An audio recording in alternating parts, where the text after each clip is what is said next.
have the presence of Her Excellency Ambassador Ibete Fernandez of Cuba.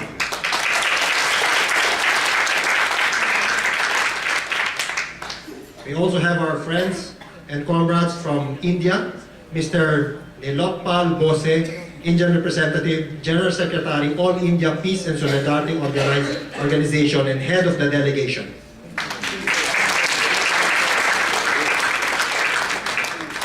Mr. Bimal Ratnayake, Member of Parliament and Head of Delegation of Sri Lanka.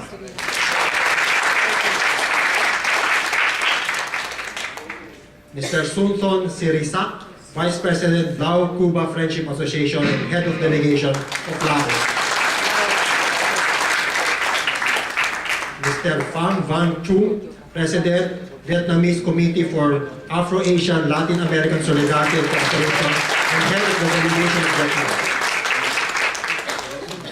Ms. Maria de Fatima Immaculada Correa Costa Abelo, Member of Parliament, Timor-Leste. Ms. Alicia Corredera, Vice President, ICAP.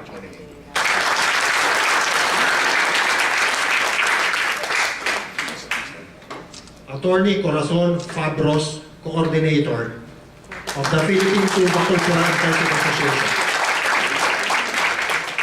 We also have Attorney Tony Paris, President, Partido Comunista ng Pilipinas, 1930, and also the Honorary President. At this point, please allow me to recognize also the presence of Her Ambassador, Her Excellency Ambassador Capaya Rodriguez Fernandez of the Venezuelan Embassy.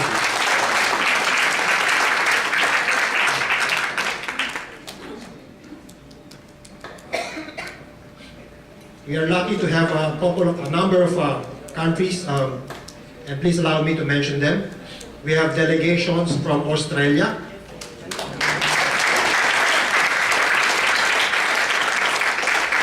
from Bangladesh,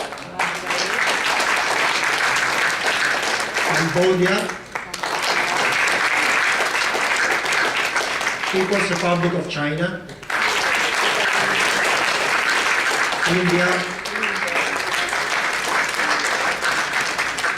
Japan, please, right. Democratic People's Republic of Korea,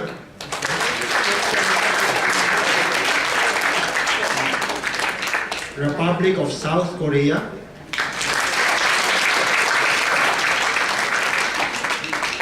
People's Democratic Republic of Laos.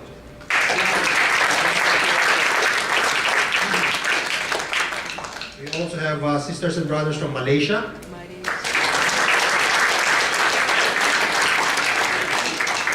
also from Mongolia,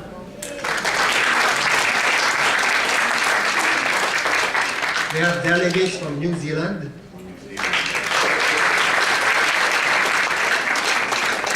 from Sri Lanka,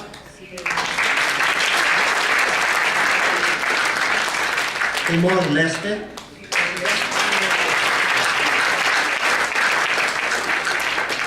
United States of America,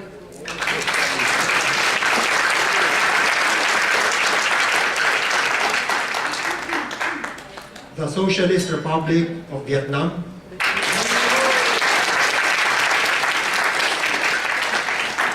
from Nepal,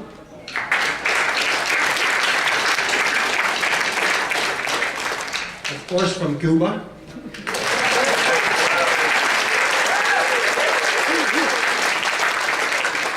and finally the least numerous from the Philippines.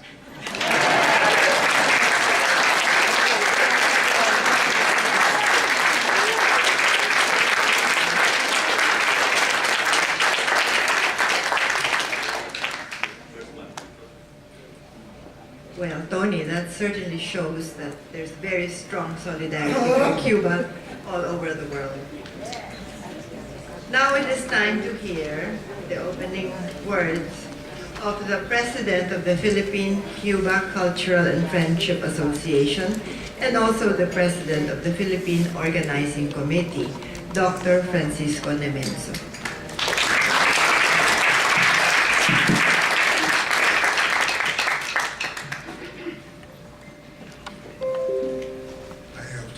I have to apologize that I will speak from here. I can stand.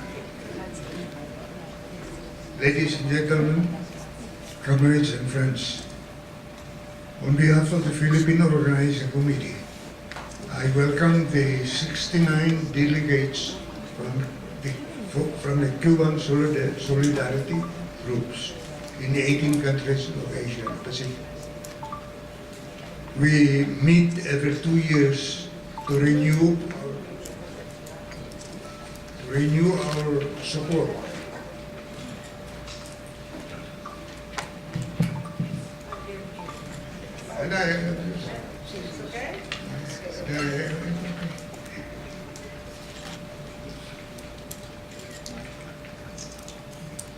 We meet every 2 years to renew our support for Cuba and coordinate our efforts in defense of its socialist revolution. This conference in Manila is doubly significant because it is our first time to meet since the death of Comandante Fidel Castro. This is also our first meeting since an American president finally admitted that the policy of aggression towards Cuba has been a colossal failure. Such is the international reach of the Cuban Revolution that in every country there is at least one, and more often many Cuba solidarity groups. In the Philippines alone, we have 3. Some clash with each other, but on Cuba, they are together. Fidel Castro inspired Filipinos of my generation to question what our elders took for granted. If the Cubans were able to stand up to U.S. imperialism, why can we not do so? Why do we always yield to U.S. pressures?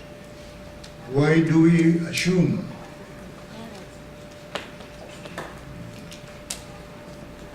that America's interests are identical with ours?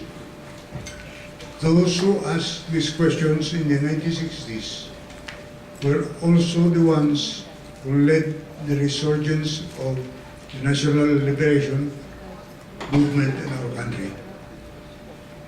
In late 1950s and the early 1960s, we were in a stronger position than the Cubans to beat neocolonialism. Our economy was then second only to Japan in Asia.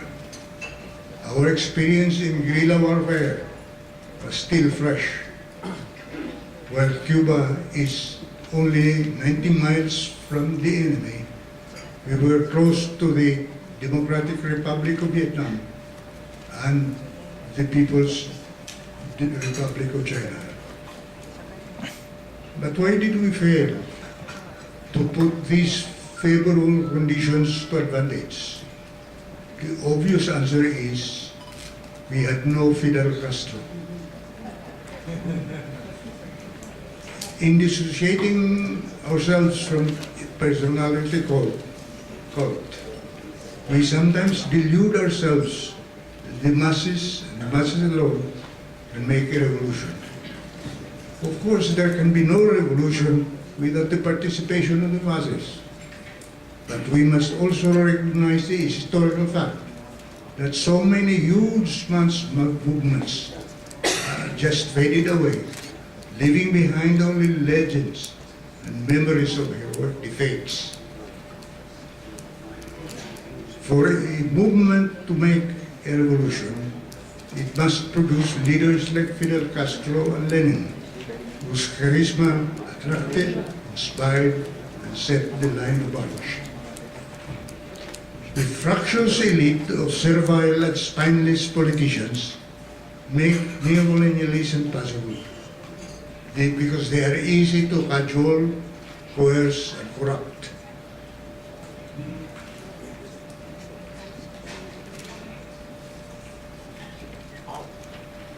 and they are more than willing to serve as proxies for imperialism. But in our case, there is now a glimmer of hope in our new president. In less than a year in office, President Rodrigo Duterte dared to speak against Barack Obama, Donald Trump, the Pope, the United Nations, and the European Union. No previous Filipino presidents had the courage to go this far.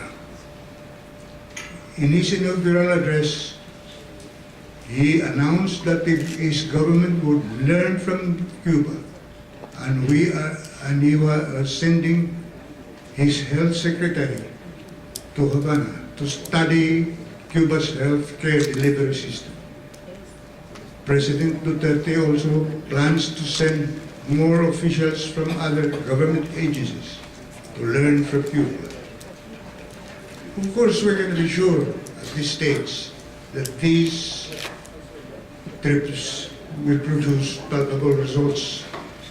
We have yet to know the government's comprehensive plan. We have yet to understand what the President means by his slogan of learning from Cuba.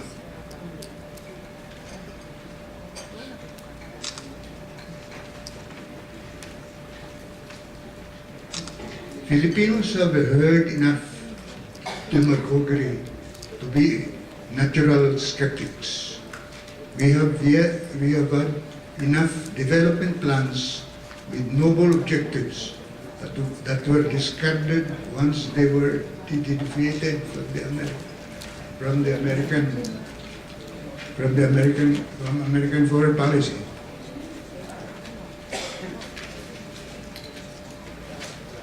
And once they were perceived to harm the interest of transnational corporations.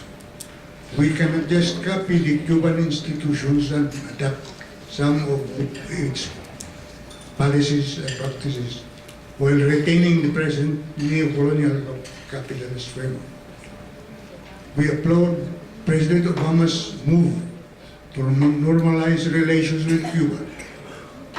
This afternoon, we will discuss what we can do to sustain the process and stop Donald Trump from reversing it. The blockade against Cuba should be lifted, and the U.S. naval base and torture chamber in Guantanamo Bay should be returned to Cuba.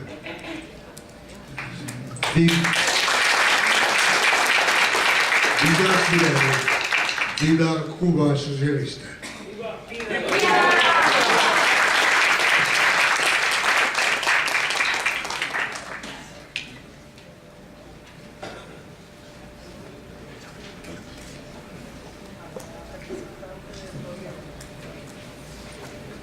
Thank you very much, Dr. Nemenzo, for those very wise words.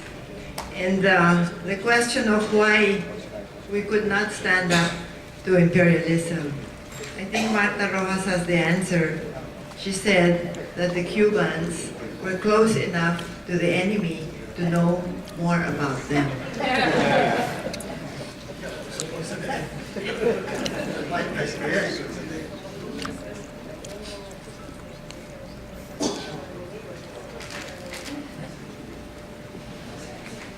Yeah, at this point, we would like to request a speech from Dr. Paulynn Ubial. She's the Secretary of the Department of Health.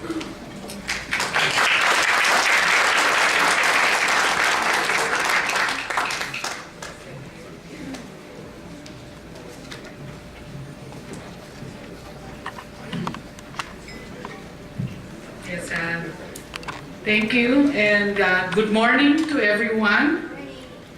To our convener, Dr. Francisco Nemenzo, former UP president, and he was a colleague of my dad at UP, Neon Rosel. Our ambassador from Cuba, Her Excellency Ibete Fernandez Hernandez. I told her that Fernandez and Hernandez are very common Filipino names. And the head of delegation from ICAP, Marta Rojas Rodriguez. Marta Rojas Rodriguez, Madam. And to all our friends and participants in this Solidarity with Cuba Regional Conference. We are indeed very lucky to have a president that has a wider perspective of how the country can develop and move forward. He has created non-traditional alliances with so many other countries that previously the Philippines did not even notice or take notice of. And so, with that position, I think the president is, President Rodrigo Roa Duterte, has a unique perspective in trying to be inclusive in our international policy and trying to get the best from each and every cooperation and encounter with the body of nations available worldwide. He doesn't look at traditional ties or traditional diplomatic channels. We would rather look at innovative partnerships and cooperation. When the President asked me to become Health Secretary, we worked together when I was Regional Director in Davao, and he was Mayor at that time. And I was one of, I think, many possible candidates for Health Secretary. And he asked me for an interview in May 2000, when he was already declared as President-elect. And in that May meeting, the President gave me 3 marching orders. He said, Doctor, I hate drugs, illegal drugs. And I told him, yes, Mr. President, I am one with you in the fight, in the war against illegal drugs. Number 2, the President said, Doctor, I hate corruption. And I told him, yes, Mr. President, in fact, I am the chairperson of the Integrity Development Committee of the Department of Health. And in my 28 years in the Department of Health, that has been, in fact, my own advocacy. And number 3, the President said, Doctor, you have to take care of the poor. And I told him, yes, Mr. President, I have been taking care of the poor for the past 8 years, 28 years, since I graduated from the College of Medicine. Because I have served public office, and I'm happy to announce to everyone, probably I'm the only doctor who has not received a professional fee in my entire career. No professional fee. Because I worked as a rural doctor, I see hundreds of patients a day, and because I am a public servant, we don't charge any single centavo, and that has been my career in the department. And then the President, when we were talking, he said, all of a sudden, out of the blue, Doctora, you have to go to Cuba. And I told him, Mr. President, are you serious? Because he has not even decided that I will be Health Secretary. And he just told me, you go to Cuba. And then he said, you have to look at their system. They have so many things to give to us in terms of innovations and learning in how to develop our health system. So even if the President did not appoint me health secretary, I think from that moment on, I was bent on going to Cuba. And so when he appointed me health secretary, the first opportunity that I actually had, and we asked the World Health Organization to arrange it, was when we had an APEC meeting in Peru. And so we decided to fly to Cuba from the APEC meeting in Peru.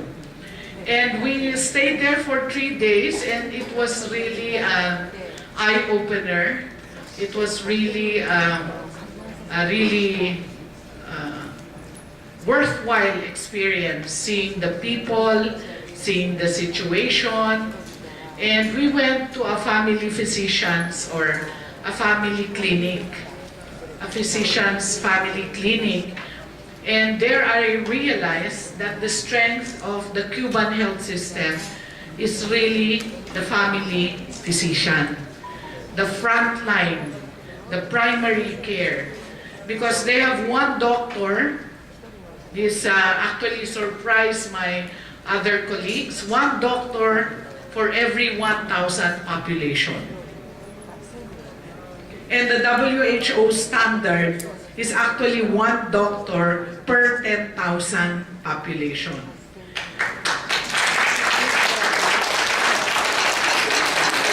So Cuba actually had over the standard, okay? And I realized that this was so because there was a mandatory annual checkup of the entire population. They saw everybody at least once a year. In the Philippines, the statistics is, and we have to validate this because the last survey that was done was 2010, 30% of Filipinos die without seeing a doctor. Meaning that even in their entire lifetime, about 30 million Filipinos do not see a doctor. That's how green and really disadvantaged our country is. Now, why is that so? So we analyzed. Cuba produces 2,000 doctors a year. And that was planned by Fidel Castro when he actually developed the framework after the revolution. The health system is a priority. The health budget is 26% of the national budget. In the Philippines, it's not even 5%, which is the WHO recommendation. In other countries like Malaysia, Thailand, etc., I think it's already 10%. The Philippines is less than 5%. And we're producing 2,600 doctors a year, and half of that go abroad. So that is the dismal situation. So the Philippines has one doctor for 33,000 population. So can you just imagine the volume of work of our rural health physicians? I encountered that when I worked in Kidapawan North, Cotabato in Mindanao, and Cotabato City as a rural practice physician. I asked the doctor in Cuba, "Doctor, how many patients do you see a day?" And their clinic is almost the same as the clinics that we have here in the Philippines. It's not high-tech. It's not modern. So the clinics are almost the same. But it's the human resource that really makes a difference. So she says, "I see about 10 to 15 patients a day." And I said, "My God, When I was in the rural areas, I was seeing 120 to 150 patients a day. And I cannot imagine now how I could have done that way back then. Of course, I was younger at that time, 28 years younger.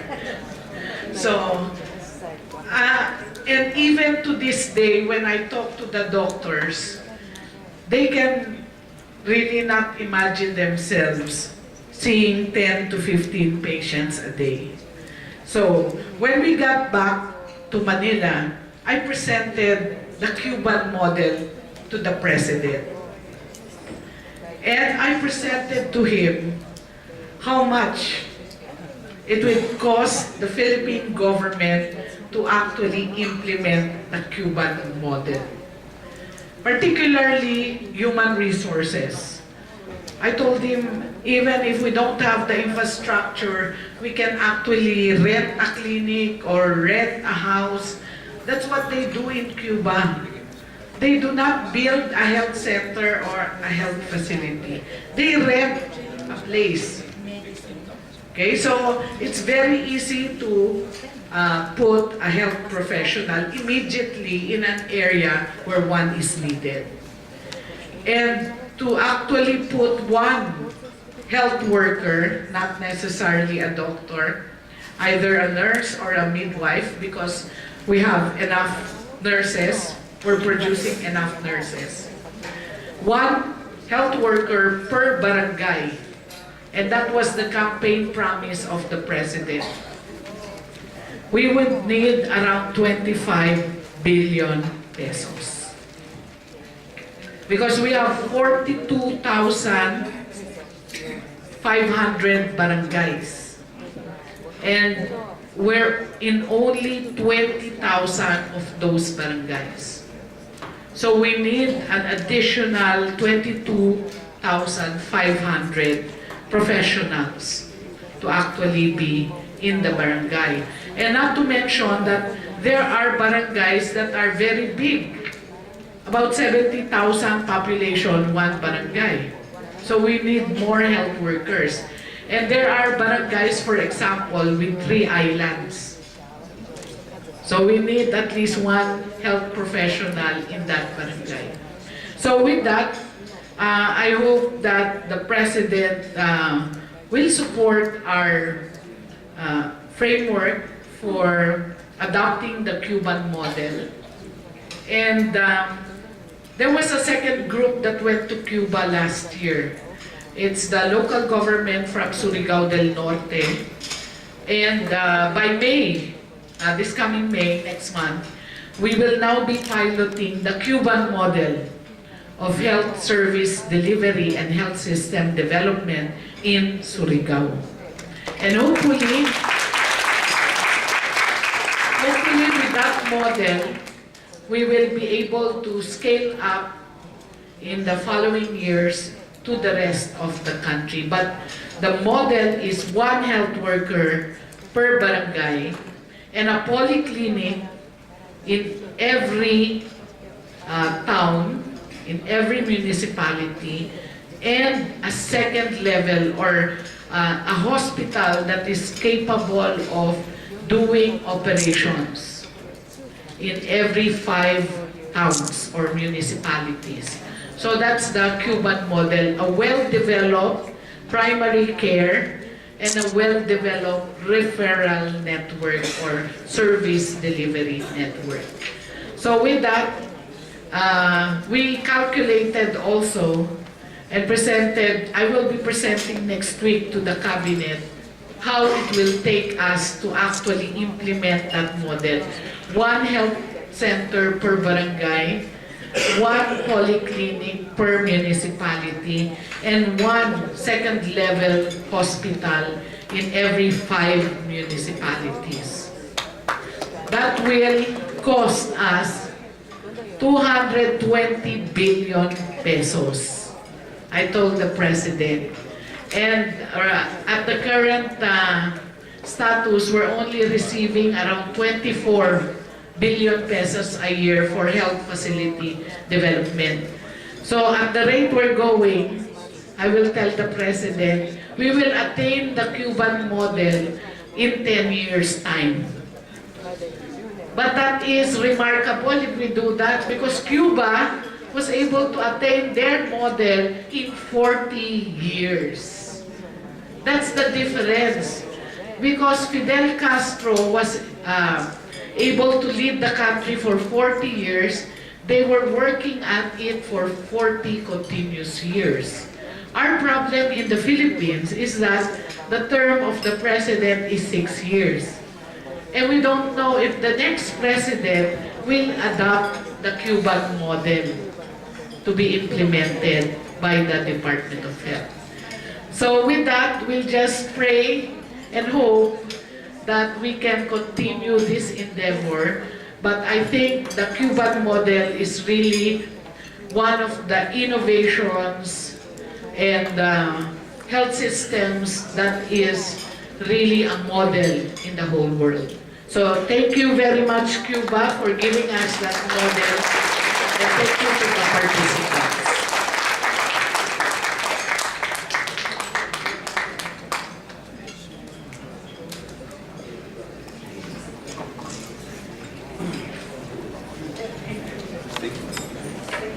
Thank you very much, Dr. Ubial. I think we should salute her for not receiving any professional fees for the service that she gives to the people. That was exactly what Jose Rizal did in the Bintan. He opened the clinic and he didn't charge his patients. At this point, we are extremely fortunate to have a speech from a renowned Cuban author and journalist, eyewitness of the Alcada attack in 1953, and the head of the Cuban delegation, Instituto Cubano de Amistad por los Pueblos, Miss Marta Rojas.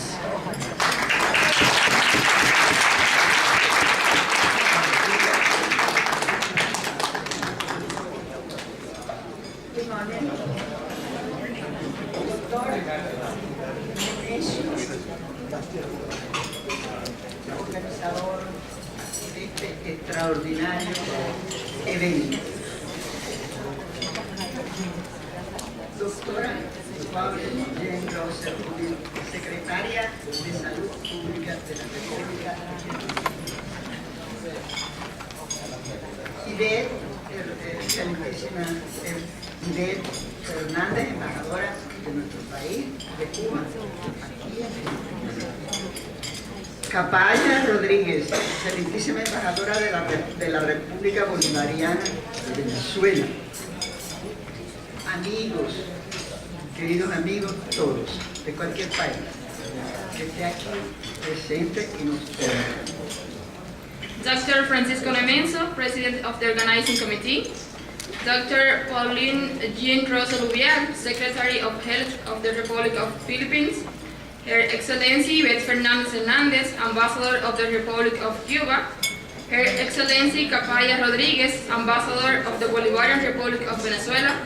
Members and Directive of the Organizing Committee.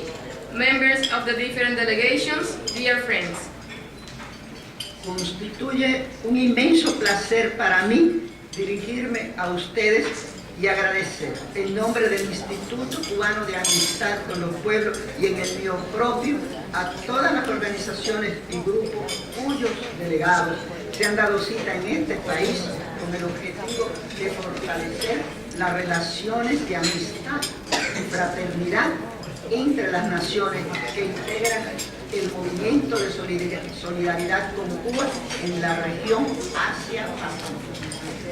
It's a great pleasure for me to address you, and on behalf of the Cuban Institute of Friendship with the People and on my own behalf, I would like to express our gratitude to all the organizations and groups whose delegates have met in this country with the aim of strengthening the relation of friendship and fraternity among the nations which are part of the solidarity movement with Cuba in the Asia and Pacific region. Desde la anterior cita hasta la fecha, dos grandes acontecimientos marcaron el quehacer del pueblo cubano y del movimiento de solidaridad con Cuba en el mundo. Las actividades de celebración del 90 cumpleaños del comandante en jefe Fidel Castro y de homenaje tras su fallecimiento en el mes de noviembre. From the previous date, two major events mark the work of the Cuban people and the solidarity movement with Cuba. The celebration of the 90th birthday of our Commander-in-Chief Fidel Castro and the tribute after his passing away in the month of November. Ambos acontecimientos generaron las más disímiles muestras de respeto, admiración y agradecimiento al ejemplo del líder Fidel Castro y de la Revolución Cubana, por lo cual expresamos nuestro más sentido agradecimiento. Both events generated a lot of sample of respect, admiration and gratitude to the legacy of the leader Fidel Castro and the Cuban Revolution. El líder cubano Fidel Castro fue siempre excepcionalmente solidario con los pueblos y gobiernos que, por cualquier circunstancia, han necesitado el apoyo y ayuda de Cuba, aún en medio de nuestras dificultades económicas. Su doctrina fue y sigue siendo la del presidente Raúl Castro: compartir lo que tenemos y no dar lo que nos sobra, ya sea en beneficio moral, humano o material. The Cuban leader Fidel Castro has always been solidarious with the people and government that have needed the support and help of Cuba, even when our island has economic difficulties. His doctrine was the same of the President Raúl Castro: to share what we have and not what we left. Queridos compañeros, casi 2 años han transcurrido desde que en el año 2015 celebramos el 7º encuentro regional de solidaridad con Cuba, Asia, Pacífico en Vietnam. Desde entonces, el proceso de redimensionamiento del movimiento de solidaridad con Cuba ha experimentado desde el regreso del 17 de diciembre del 2014 de los 3 hermanos cubanos que continuaban presos en cárceles de Estados Unidos, ha ido cobrando fuerza. El reflejo de este apoyo está en las acciones de amigos como ustedes, que han hecho posible nuestra supervivencia a lo largo de 58 años de revolución. Dear friends, almost 2 years has passed since we held the 7th Regional Conference of Solidarity with Cuba in Vietnam.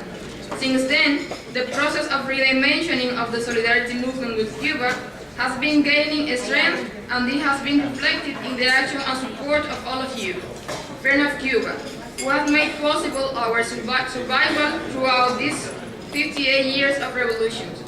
We experienced this process from December 17, 2014, since the return of the 3 Cuban brothers who were in prison of the United States.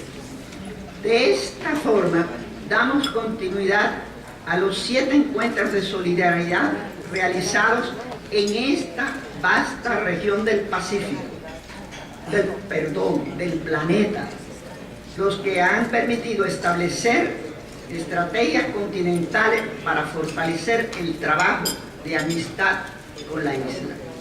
This way, we continue the 7th Solidarity Conference held in the region, which has allowed a proven regional strategies to increase the friendship work with the Cuban island and our revolution. En este periodo, las prioridades del Instituto Cubano de Amistad con los Pueblos, ICAP, como aglutinador de las fuerzas de solidaridad, han estado centradas en la lucha por el levantamiento del injusto bloqueo económico, comercial y financiero contra Cuba, por la devolución del territorio ilegalmente ocupado en Guantánamo y en contra de la subversión política ideológica. Asimismo, la solidaridad con otras causas del mundo también han formado parte de nuestra labor diaria, y muchos de ustedes no solo apoyan a Cuba, sino que son conscientes de cuán importante es la solidaridad para todos los pueblos. In this period, ICAP and Cuba priorities in terms of solidarity has been focused on the struggle for the lifting of the blockade, for the return of the territory illegally occupied in Guantanamo, and against ideological and political subversion. Also, to express solidarity towards other countries of the world has also been part of our daily work, as many of you, not only support Cuba, but you are aware of how important is the solidarity for other people. Es muy hermoso y significativo que este octavo encuentro continental de solidaridad con Cuba se celebre justamente en el mes de abril. Para los cubanos y vietnamitas, abril es sinónimo de victoria. En Cuba se celebra la victoria de Playa Girón o Bahía de Cochino, tras una inversión mercenaria de miles de efectivos organizados y armados por el entonces gobierno de Estados Unidos para derrocar la revolución que acababa de triunfar en 1959. En Vietnam se celebra la victoria extraordinaria de un pequeño país frente al ejército de la potencia más grande del planeta. Hoy podemos celebrar este evento en solidaridad con la garantía de la paz en la mayoría de nuestras naciones. It is beautiful and significant that this 8th Regional Conference of Solidarity with Cuba is taking place on April. For Cubans, April is synonymous of victory. In Cuba, we celebrated our victory to the mercenary invasion through the Bay of Pigs, organized by the government of the United States with the objective to defeat the Cuban Revolution. In Vietnam, he celebrated the victory of a small country in front of the army of the greatest power of the planet. Today, we can celebrate this event of solidarity with the guarantee of peace in the region. Cuba cuenta hoy con más de 2.000 asociaciones de amistad en 153 países del mundo. De ellas, 107 se encuentran ubicadas en 20 países de la región asiática. Today, our island has more than 2,000 friendship associations in 153 countries. Of these, 107 are located in 20 countries in the Asia region. Se ha trabajado en el cumplimiento de los acuerdos derivados del Congreso Regional. Varios países efectuaron sus reuniones nacionales y en cada una de ellas se alzaron las voces de los amigos condenando el bloqueo del gobierno de Estados Unidos a Cuba y proclamando la devolución de la base naval en el territorio ilegalmente ocupado en Guantánamo, Cuba. Work has been done to accomplish with the agreements derived from the 7th Regional Conference. Several countries held their national conference, demanding the lifting of the blockade imposed by the U.S. government on Cuba, and claiming for the returning to Cuba the legal territory occupied in Guantánamo province. Se mantuvo la visita a Cuba de la Brigada de Trabajo Cruz del Sur, integrada por representantes de Australia y Nueva Zelanda. Otros amigos de la región formaron parte de las brigadas internacionales que organizó el ICAP en ocasión del 1 de mayo. Recibimos grupos y delegaciones interesados en conocer la realidad cubana. Asimismo, por 16ª ocasión se efectuó la visita a Cuba del crucero Por la Paz proveniente de Japón, con alrededor de 1.000 pasajeros, entre ellos 7 sobrevivientes de los bombardeos a las ciudades de Hiroshima y Nagasaki. Southern Cross Brigade, integrated by friends from Australia and New Zealand, continued traveling to Cuba. Other friends from the region were part of the international brigades organized by ICAP, as Mayday Brigade. We received groups and delegations interested in knowing about the Cuban reality, as well as the 16th visit to Cuba of the peace boat from Japan, which was carried out with about 1,000 people on board. Among them, 7 victims of the bombing in Hiroshima and Nagasaki. De igual manera, ha sido muy significativo el activismo de los amigos en las redes sociales para divulgar los principales acontecimientos que han tenido lugar en Cuba. In the same way, the activism of friends in social networks has been very significant. On it, you have the bulk of the important events that took place on our island. Entre el 2015 y el 2016, el MSC en la región realizó más de 300 acciones de solidaridad con Cuba. Muchas de ellas estuvieron vinculadas a la lucha contra el bloqueo. En este aspecto podemos ratificar que Cuba y los Estados Unidos han estado inmersos en un largo proceso de negociaciones en temas de interés para ambas naciones. Between 2015 and 2016, the Solidarity Movement has carried out more than 300 solidarity actions with Cuba, a lot of them against the blockade. It's significant to know that some countries in the region are in the list of nations that take action demanding the lifting around the 17th of each month. These facts become more important at this time in which there is still confusion regarding to the real situation that Cuba is living as part of the process of normalization of relations with the United States.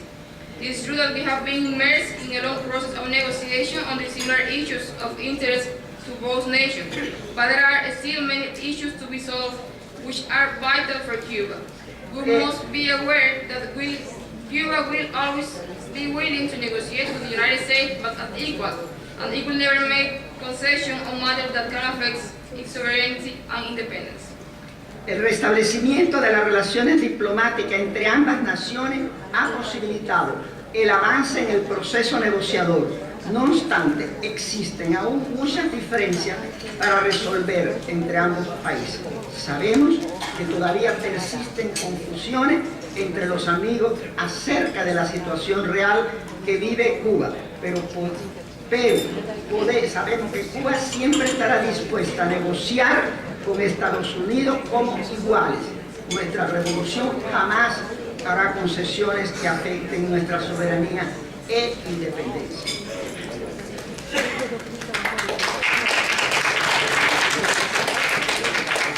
Es un deber reiterar que el pueblo cubano en diversas circunstancias ha recibido importantes demostraciones solidarias de una parte del pueblo estadounidense, desde el mismo momento en que el gobierno de su país rompió todas las relaciones con Cuba hace más de medio siglo.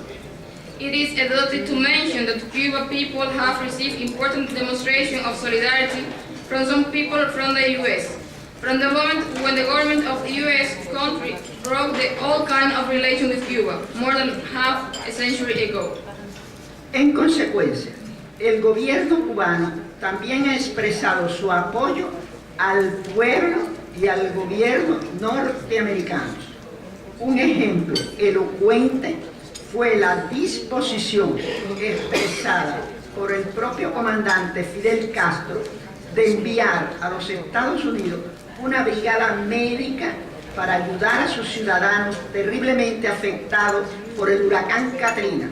La brigada lleva el nombre de Henry Reef, un joven norteamericano que luchó junto a las tropas cubanas en contra del colonialismo español en el siglo XIX. Pero la ayuda ofrecida por Cuba no fue aceptada. Sin embargo, el símbolo solidario quedará inscrito en la historia para siempre. In the same way, the Cuban government has also expressed its support to the people and government of the U.S. An example was the willing to send a medical brigade to the United States to help his citizens who were badly affected by the Hurricane Katrina. This brigade was named Henry Reef, who was a young man from the U.S. who fought alongside Cuban troops against Spanish colonialism in the 19th century. But the aid offered by Cuba was not accepted. However, the solidarity symbol will be inscribed in the history forever. La primera brigada de solidaridad con Cuba que se organizó en el mundo en los primeros años de la revolución, la brigada Venceremos, otra fue norteamericana. Otras generaciones la integran hoy y llegan a Cuba en gestos solidarios, al igual que la caravana de pastores por la paz, que ha desafiado las leyes del bloqueo y las restricciones de su propio gobierno para ayudar al pueblo de Cuba. The first Brigade of Solidarity with Cuba that was organized in the world in the 5th years of the triumph of the revolution was Venceremos Brigade from United States. Other brigade is Pastors for Peace Caravan. Both have defied the laws of the blockade and the restriction of its own government to help Cuba. Actualmente, nuestro país se encuentra trabajando intensamente en el desarrollo del modelo económico socialista, con el propósito fundamental de desarrollar la economía. Para lograr ese objetivo se han establecido estrategias diversas como la creación de empresas de capital mixto y la inclusión de empresas no estatales que contribuyan al fortalecimiento económico del país. Todos los cambios y transformaciones que se producen en la sociedad cubana se realizan sobre la base de preservar los principales logros políticos y sociales de nuestra revolución. Los beneficios alcanzados en Cuba en la educación y la salud pública siempre serán defendidos por todo el pueblo cubano como parte del legado histórico del comandante en jefe Fidel Castro desde su discurso en el juicio por el asalto al cuartel Moncada el 26 de julio de 1953, documento